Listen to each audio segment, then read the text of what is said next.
말씀을 시작하면서 간단하게 안내를 좀 드립니다. 들으시는 것처럼 제 코가 맹맹맹합니다.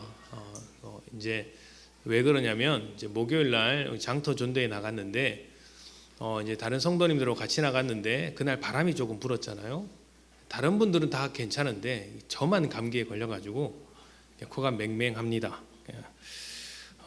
이제 열심히 하신 다른 분들은 괜찮고 약간 농땡이를 핀 저만 이렇게 되었는데 이제 나으려고 했는데 오늘까지 낫지 않았어요. 이 부분을 잘 이해해 주시고 들어주시기를 부탁드립니다. 감사합니다. 자, 교회가 시작되던 초창기에 기록을 가만히 살펴보면 베드로나 바울과 같은 사도들의 활동이 많이 기록되어 있지만 그만큼 다른 성도들의 기록도 아주 중요하게 있는 것을 볼 수 있습니다. 지난주까지 살펴보았던 베베자매나 브리스가와 아골라 집사 가정도 그런 사람들 중에 하나겠죠. 기록된 분량 자체는 많지 않았지만 그 역할만큼은 아주 중요했다고 할 수 있습니다. 이런 사실들, 그러니까 특정한 몇몇 사람이 아니라 숨겨진 수많은 사람들이 있었다는 이 사실은 우리가 절대 놓치지 말아야 하는 진리 한 가지를 설명해 주는데 하나님의 역사하심은 주목받는 인생을 통해서만 나타나는 것이 아니라 잘 드러나지 않더라도 하나님과 동행하며 살아가는 수많은 사람들을 통해 나타난다는 것입니다. 교회의 역사 자체가 그것을 증명하고 있죠. 교회의 부흥은 절대로 한 사람을 통해서 일어나지 않습니다. 교회의 부흥과 같은 이런 역사들은 하나님께서 하시는 일이시죠. 하나님은 사람의 조건과 방법과 능력을 따져가며 일하시는 분이 아니십니다. 그래서 세상의 틈바구니 속에서 근근히 살아가지만 작은 곳에서도 신실하게 살아가는 사람들을 통해 하나님께서 역사하시는 것이죠. 만약 이것을 놓쳐버린다면 우리 믿음에 있어서 아주 중요한 것들을 다 버리고 사는 것과 같습니다. 자, 오늘은 이렇게 잘 보이지 않았지만 또 확 드러난 것은 아니지만 초대교회 가운데 아주 멋지게 살아갔던 이제 스데반이라는 인물에 대해서 이야기를 나눠보고자 합니다. 스데반은 초대교회 집사 중에 한 명으로서 불꽃과 같이 타올랐다가 불꽃과 같이 사그러진 인물이라고 할 수 있죠. 그런데 사도행전에는 이 스데반과 관련된 아주 특징적인 사실 하나가 있습니다. 사도행전에 나온 모든 설교 중에서 스데반의 설교가 가장 긴 분량을 차지하고 있다는 것입니다. 성경에서 분량을 많이 차지하고 있다는 것은 아무 의미 없는 것이 아니라 나름대로 의미가 있다라는 거예요. 아주 중요한 것이기 때문에 그만큼의 분량을 차지해서 기록한 것이에요. 특히 사도행전을 단순한 역사의 기록으로 바라보는 것이 아니라 복음의 확장과 성장이라는 관점에서 기록되었다고 할 때 스데반의 설교가 많은 부분을 차지하고 있다는 것은 복음의 역사에서 매우 중요한 자리를 차지하고 있다는 것을 알 수 있습니다. 과연 스데반은 어떤 일을 했고 또 무엇이 그를 그렇게 이끌고 갔는지 오늘 말씀을 통해서 짧게나마 살펴보겠습니다. 자, 예수님께서 승천하시고 제자들에게 성령님이 임하셨을 때 그들의 말과 전도함에 힘이 있다고 했습니다. 그래서 수많은 사람들이 모여들었고 교회가 폭발적으로 성장하게 되었습니다. 그렇게 모여든 사람들 중에서는 히브리파 유대인이 있었고 또 헬라파 유대인이 있었습니다. 히브리파 유대인은 예루살렘에서 태어나 예루살렘에서 자라온 유대인들을 말하는 것입니다. 반대로 헬라파 유대인들은 유대인 지역에서 태어난 것이 아니라 유대인 주변에 있는 아시아, 헬라가 다스리는 로마가 다스리는 지역에서 디아스포라 공동체로 살고 있다가 나중에 자라서 자기가 살아야 할 그 터전 예루살렘으로 돌아온 사람들을 이야기합니다. 이 두 사람들은 서로 잘 섞이지 못했습니다. 왜냐하면 일단 사용하는 언어가 달랐어요. 헬라 문명, 헬라 도시 속에서 살아왔던 사람들은 당연히 헬라 말, 헬라어, 그리스어를 썼고요. 유대 지역 토박이들은 이제 히브리 말을 썼습니다. 이것은 사투리 뭐 이렇게 아니면 표준어 이런 정도의 수준이 아니라 완전히 외국어였어요. 서로 소통이 불가했습니다. 물론 이제 히브리 말을 사용했겠죠. 그러나 어려서부터 히브리 말을 사용한 사람과 어려서부터 헬라 말을 사용한 사람이 소통하기란 쉬운 문제는 아니었을 것입니다. 뿐만 아니라 자라온 환경도 굉장히 달랐습니다. 히브리 문화에서 살아온 사람들, 유대인 문화에서 살아온 사람과 유대인이지만 헬라 문화에서 살아온 사람들은 전혀 다른 문화적인 습성을 가지고 있겠죠. 유대교라는 종교와 민족적인 공통점을 가지고 있지만 성장 배경을 무시할 수는 없지 않겠습니까? 같은 한국 사람이라도 한국에서 자란 사람과 교포 2세로 자란 사람이 전혀 다른 모습을 보여주는 것처럼 히브리파와 헬라파도 많은 차이점이 있었고 서로 섞이지 못하는 문제를 안고 있었습니다. 아마 제가 생각하기에는 그 히브리파 유대인들이 유대인의 그 순혈주의에 따라서 헬라파 유대인들을 약간 무시하지 않았나, 사회적으로 소외시키지 않았나라는 생각을 가지고 있습니다. 자, 이들이 교회로 모여들게 되었을 때 어려운 사람을 돕는 문제로 이제 소란이 일어났습니다. 원래 히브리인들 사이, 유대인들 사이에서는 어려운 사람을 돕는 그런 일들이 있었다고 합니다. 그러니까 음식을 먹지 못하는 사람에게 음식을 베풀거나 직장을 잃어버린 사람들에게 약간의 먹을 것을 주는 그런 어떤 문화들이 있었다고 합니다. 교회도 당연히 유대인들의 공동체이기 때문에 그런 문화를 따랐고 또 예수님의 말씀대로 살다 보니까 더욱더 적극적으로 어려운 사람을 도왔겠죠. 문제는 그렇게 돕는 과정에서 헬라파 유대인들이 소외되는 것에 있었습니다. 유대인 사회에서 소외된 사람들이 교회 안에서도 똑같이 소외되고 있었던 것이죠. 아마 언어가 달라서 그들이 어떤 사정인지 제대로 파악하지 못한 문제도 있었을 것이고 또 교회가 시작하는 단계에서 유대인 사회에서 해왔던 습관들이 교회 안에 그대로 있었을 수도 있습니다. 그래서 이 문제가 점점 커지자 이것을 해결하기 위해서 누구나 동일한 도움을 받게 만들기 위해서 7명의 집사가 세워졌는데 오늘 이야기하는 스데반이 그러한 집사 중에 한 명입니다.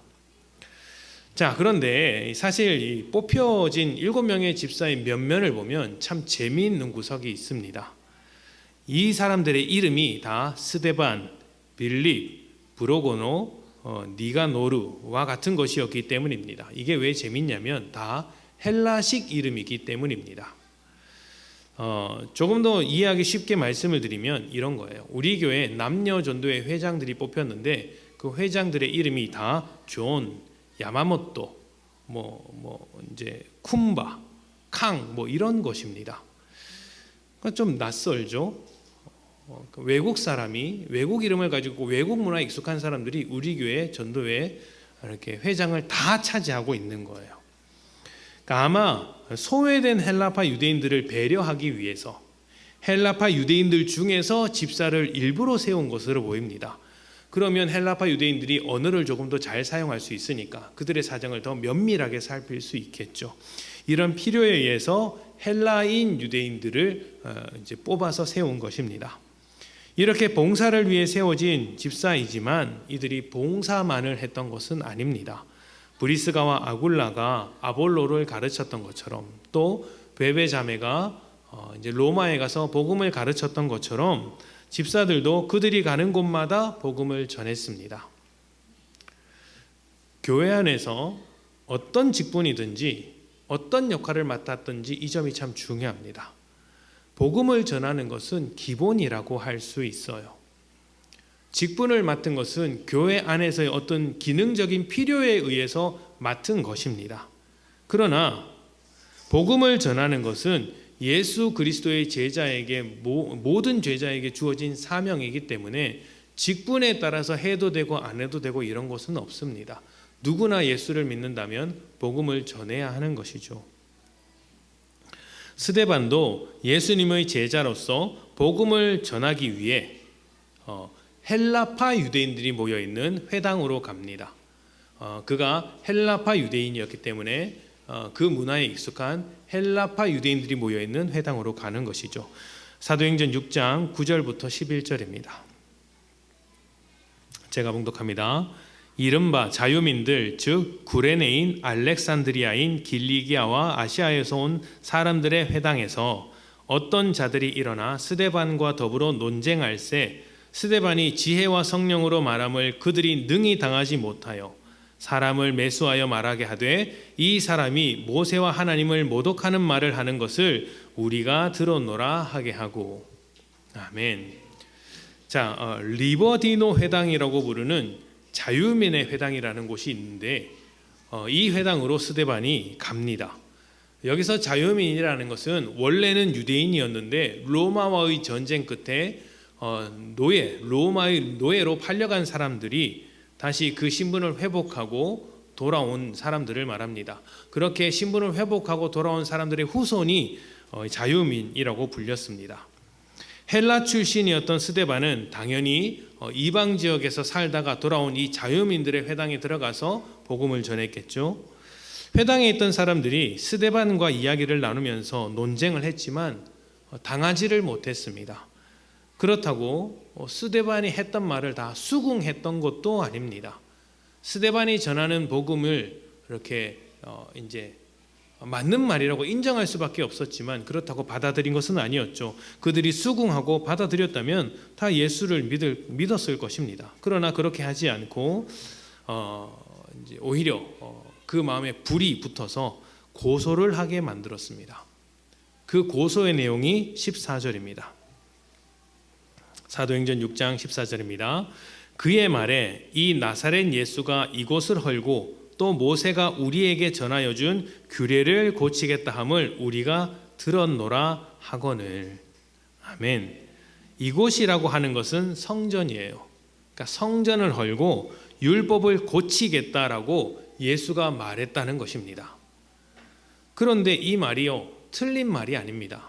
실제로 예수님은 성전을 무너뜨리고 사흘 만에 다시 짓겠다는 말씀을 하셨고, 또 당시의 서기관이나 제사장들, 유대인들이 보기에는 예수님의 말씀은 완전히 새로운 율법의 해석이었기 때문에 율법을 뜯어 고치는 것과 다를 바 없었습니다. 그러니까 아예 없었던 일을 가지고 문제를 삼는 것은 아니죠. 이러한 이유로 예수님을 고소했고 또 똑같은 이유로 스데반을 고소하고 있는 것입니다. 자, 그런데 여러분, 여기서 이 문제가 옳고 그름을 떠나서 이 점을 한번 생각해 보셔야 합니다. 복음을 전한 결과가 무엇이냐는 거예요. 스데반이 집사 직분을 갖고 사람들에게 가서 복음을 전했습니다. 예수의 제자로서 복음을 전했어요. 그 결과가 무엇입니까? 사람들에게 고소를 당하는 것이었어요. 사람들에게 고발을 당하는 것입니다. 핍박을 당하는 것이죠. 집사가 되고 나서 가장 처음 일어난 사건이에요. 7명의 집사를 채우고 나서 가장 첫 번째 일어난 사건인데 그것이 사람들에게 고소를 당하고 핍박을 당하는 것입니다. 여러분, 이런 것이 예수를 믿은 것의 결과이고 직분을 받는 것의 결과라면 누가 받아들이겠습니까? 망하는 지름길이라고 할 수 있는데 누가 이런 자리를 기뻐할 수 있겠어요? 아무도 기뻐하지 않겠죠? 그런데 스데반은 다르게 받아들입니다. 이 점이 중요한 거예요. 그의 모습을 한번 볼까요? 6장 15절입니다. 공회 중에 앉은 사람들이 다 스데반을 주목하여 보니 그 얼굴이 천사의 얼굴과 같더라. 아멘. 누구의 얼굴과 같다고 합니까? 천사의 얼굴과 같습니다. 스데반에게는 낙심이 없었어요. 절망이 없었습니다. 오히려 천사와 같은 얼굴을 하고 있었다라고 이야기를 합니다. 위축되지 않았고요. 복음으로 당당히 사람들 앞에 서서 하나님의 말씀을 전하고자 했던 것입니다. 스데반에 대한 이러한 기록들은 다른 성경에서는 찾아볼 수 없는 기록이에요. 바울이나 베드로나 성경에 나와 있는 수많은 사람들의 기록을 살펴봐도 스데반과 같은 기록은 찾을 수가 없어요. 그만큼 대단한 사람이었다는 것이겠죠. 성경이 주목하고 있다는 것이겠죠. 특히 저는 천사의 얼굴과 같다라고 기록한 이 표현이 굉장히 의도적이라고 생각을 합니다. 왜냐하면 스데반의 설교 마지막에 보면 이스라엘이 천사가 전하여 준 율법을 지키지 않았다라고 말하고 있기 때문이에요. 천사가 전하여준 율법을 이스라엘이 지키지 않은 것처럼 지금 천사의 얼굴을 한 스데반의 설교도 이스라엘 사람들이 받아들이지 않고 있다라는 것을 기록하기 위해서 이렇게 의도적으로 이렇게 표현하고 있다라고 생각을 합니다. 자, 이렇게 해서 공회로 잡혀간 스데반은 대제사장과 수많은 유대인들이 모인 자리에서 설교를 시작합니다. 이 설교가 사도행전에서 제일 긴 설교예요. 내용적으로도 굉장히 중요한 내용입니다. 나중에 집에 가시면 사도행전 7장에 나오는 긴 설교를 한번 읽어보셨으면 좋겠습니다. 1절부터 한 53절까지 되는 긴 설교인데 읽어보셨으면 좋겠습니다. 길어도 제 설교보단 짧습니다. 자, 지금 스데반이 성전이 무너질 것이고 율법을 바꾸려 했다는 죄목으로 잡혀왔습니다. 그래서 아주 길게 설명을 하는데 이 설교는 사실 자기가 잡혀온 이 죄목에 대해서 이제 반론하는 설교예요. 성전에 대해서, 율법에 대해서 말을 하고 있는 것입니다. 이 내용을 다 다룰 수는 없고 핵심만 말하자면 이렇습니다. 하나님께서 아브라함을 통해 이스라엘 민족이 머물 땅을 주셨고 그곳에서 아브라함의 후손들이 살아가도록 약속해 주셨다. 그런데 아브라함의 후손인 이스라엘, 지금 유대인들의 조상들이 요셉을 시기하여 팔아넘겼다. 하나님께서 그 요셉을 팔아넘긴 그 땅에서부터 다시 이스라엘 백성을 이끌고 가나안 땅으로 데리고 왔다. 그런데 나중에 모세가 세워졌는데 이스라엘 백성들이 또 모세를 반대해서 쫓아냈다. 하나님께서 쫓겨난 그 모세를 데리고 다시 애굽 땅으로 들어와 그들을 데리고 가나안 땅으로 인도하셨다. 광야로 내보내셨다. 그런데 또다시 이스라엘 백성들은 광야에서 우상을 섬겼다. 근데 여기서 한 번만 섬겼다고 말하지 않아요. 송아지만 만들었다고 말하지 않고 광야 생활 내내 우상을 섬겼다라고 이야기를 합니다. 하늘의 별을 섬겼다라고 말하거든요. 우상을 섬겼다라고 이야기를 합니다. 그런데 한 번이 아니라 이렇게 계속해서 가나안 땅에 들어가서도 우상을 수없이 섬겨왔는데, 그런데 너희가 성전을 자랑하면서 스스로 특별하다고 말할 수 있겠느냐? 너희는 하나님의 역사 가운데 실패하는 인생들이 아니었느냐? 성전 가운데 너희의 지분을 내세울 게 무엇이냐? 이렇게 말을 하면서 하나님은 사람의 손으로 만든 집에 거하시는 분이 아니라 자신의 손으로 만든 하늘과 땅 모든 곳에 거하시는 분이다 라고 이야기를 하는 거예요. 그러니까 성전 문제로 시비를 거는 유대인들에게 성전 그거 아무것도 아니야 라고 말을 해버리는 것이죠. 게다가 뒤에 보면 후반부에 하나님의 말씀을 가지고, 율법을 가지고 또 시비를 걸었잖아요. 그러니까 스데반이 이렇게 이야기를 하는 겁니다. 너희가 지금 율법을 가지고 나에게 걸고 넘어지는데 정작 이스라엘 역사 속에서 율법을 가장 지키지 않았던 것은 이스라엘 백성들 아니냐, 너희가 아니냐. 하나님의 말씀을 가지고 온 선지자들도 박해했고 죽였던 역사를 가지고 있지 않느냐. 천사들이 가지고 온 그 율법을 지키지 않는 사람들이 너희들 아니냐. 지금도 안 지키고 있잖아. 이렇게 말을 하고 있는 거예요. 스데반이 지금 성전과 율법의 문제로 고소를 당했는데 그 문제를 고스란히 그 사람들에게 되돌려줘 버린 것입니다. 스데반이 한 말 중에 틀린 말이 있을까요? 하나도 없습니다. 그렇다고 수긍했을까요? 수긍하지도 않았습니다. 수긍했다면 예수를 진작에 믿었겠죠. 이게 죄인의 습성이 아닌가 생각을 합니다. 보통 사람들은 맞는 말인데 그 맞는 말을 맞다고 해서 받아들이는 경우는 잘 없습니다. 맞는 말이라도 그 말이 마음에 들지 않으면 화를 냅니다. 맞는 말이기 때문에 더 화를 내죠. 맞는 말이건 틀린 말이건 중요하지 않습니다. 일단 화를 내면서 꼬투리를 잡죠. 내 마음에 드는 말이 중요한 것이에요. 이스라엘 백성이 보기에 니들은 다 엉망으로 살았다, 율법도 다 거짓말이라고 하는 것이 이스라엘 백성들 마음에 들지 않았어요. 그래서 화를 냅니다. 이렇게 말을 하는 것이죠. 54절에 보면 마음에 찔려 이를 갈았다고 표현을 합니다. 마음에 찔렸는데 반성하지 않고 이를 갈았다고 표현을 해요. 마음에 찔리면 회개를 해야죠. 그런데 이들은 회개하지 않고 그 말을 하는 스데반을 죽이려고 합니다. 이게 사람의 마음이죠. 사도행전 7장 55절부터 58절까지의 말씀을 봅시다. 스데반이 성령이 충만하여 하늘을 우러러 주목하여 하나님의 영광과 및 예수께서 하나님 우편에 서신 것을 보고 말하되 보라 하늘이 열리고 인자가 하나님 우편에 서신 것을 보노라 한데 그들이 큰 소리를 지르며 귀를 막고 일제히 그에게 달려들어 성 밖으로 내치고 돌을 칠세 증인들이 옷을 벗어 사울이라 하는 청년의 발 앞에 두니라. 아멘. 제가 좀 급하게 읽었는데 이 장면을 다시 한번 생각하면서 여러분이 한번 다시 한번 봉독해 보겠습니다. 이 장면을 머릿속으로 한번 그려가면서 읽어보는 겁니다. 다 같이 읽습니다. 55절부터 58절입니다. 시작.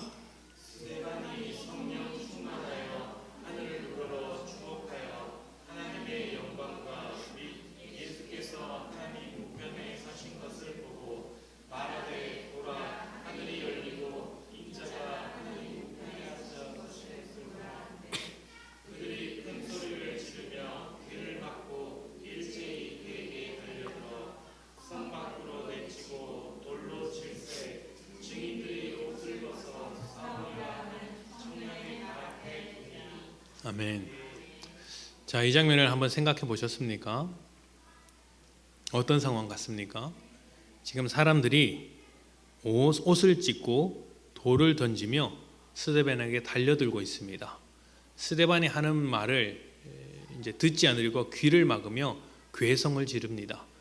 그리고 아주 이제 달려드는 것이죠. 그런데 사람들의 그런 반응에 비해 스데반은 어떻습니까?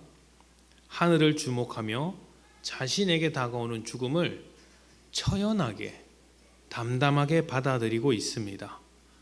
이렇게 죽음을 받아들이고 있는 스데반이 마지막으로 남긴 이야기를 한번 보도록 합시다. 59절과 60절입니다.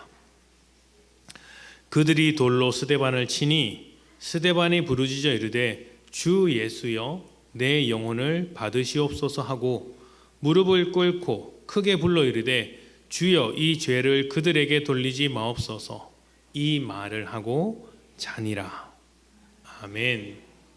이 죄를 그들에게 돌리지 마옵소서. 스데반은 예수님께서 십자가에 하신 말과 똑같은 말을 남기고 죽음을 맞이했습니다. 자, 여러분 한번 스데반의 삶을 생각해 보십시오. 스데반이 예수를 믿고 받은 결과가 무엇입니까? 핍박이고 죽음입니다. 비참한 죽음이죠. 억울한 죽음 아닙니까?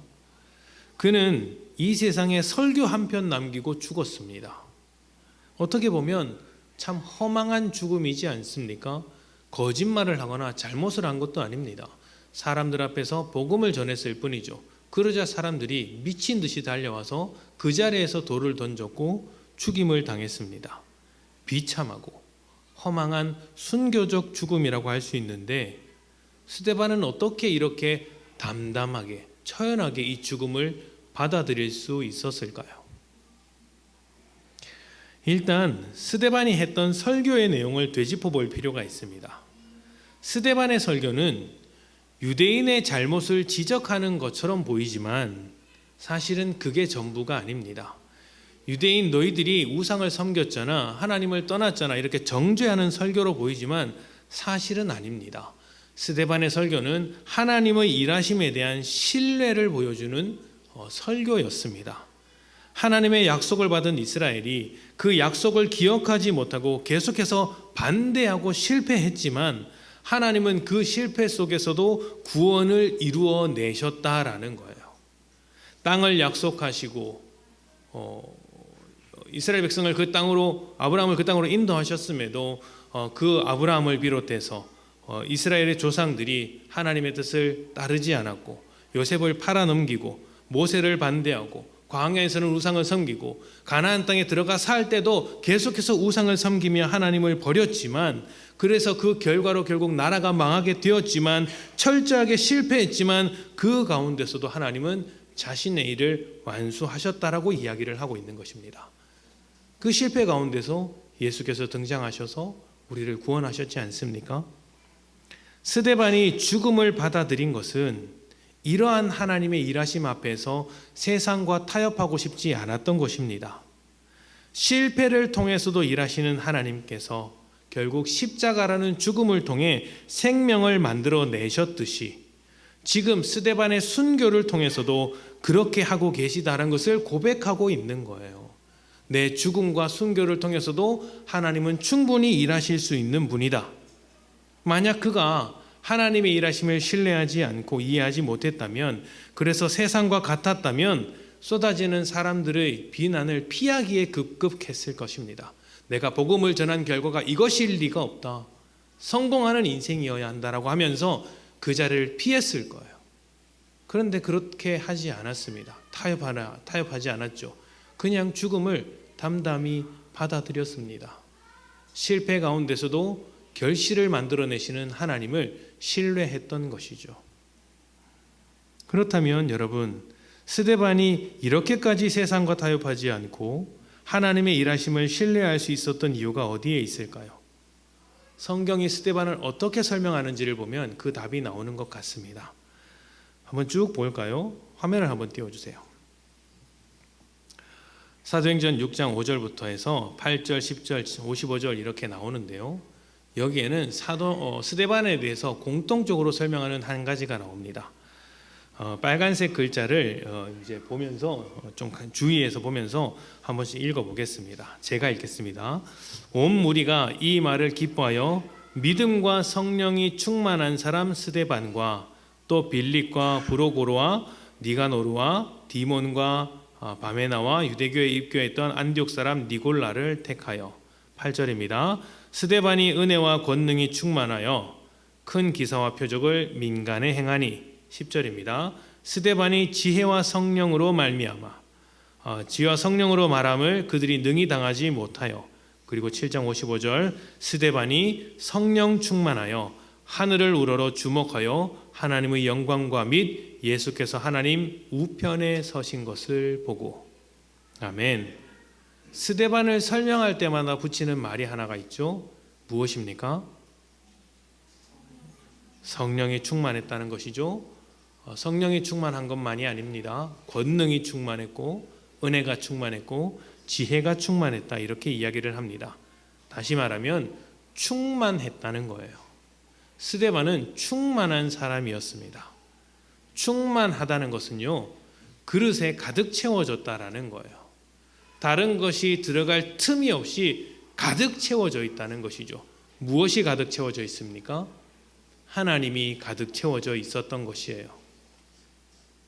성령으로 가득 마음을 채웠고 하나님으로 가득 채워져 있으니 다른 어떤 것을 염두할 필요가 없었던 거예요. 세상을 바라볼 이유도 없었던 것이죠. 그래서 세상과 타협하지 않고 하나님의 일하심을 기대하며 순교의 자리까지, 죽음의 자리까지 감당했던 것입니다. 스데반의 인생은 아주 짧지만 강렬하고 감동이 있습니다. 그러나 이렇게 살고자 하는 사람은 드물 거예요. 누가 스데반과 같이 살고 싶겠습니까? 그렇게 비참한 죽음을 당하는 자리에 가급적이면 가고 싶지 않겠죠. 그런데 여러분, 우리는 모두 스데반과 같은 자리로 부름받고 있다는 것을 잊어서는 안 됩니다. 당장 목숨을 내놓으라는 말씀을 드리는 것이 아니에요.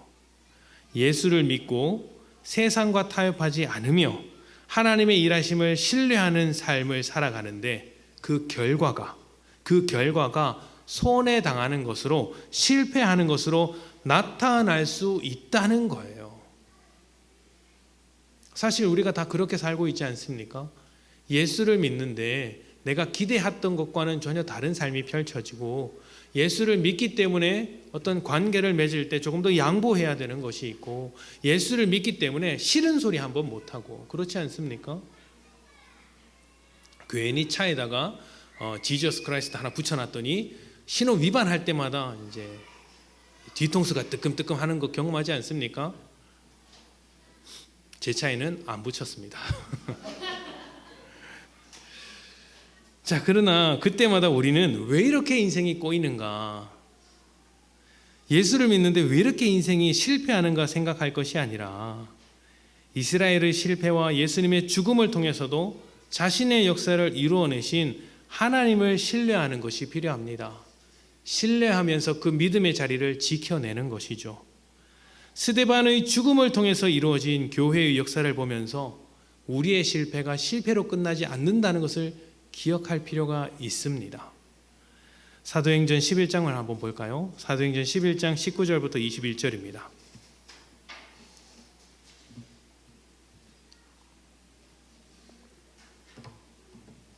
사도행전 11장 19절부터 21절, 스데반으로부터 시작해서 어떤 일이 드러났는지 여러분이 한번 읽어보셨으면 좋겠습니다. 자, 시작.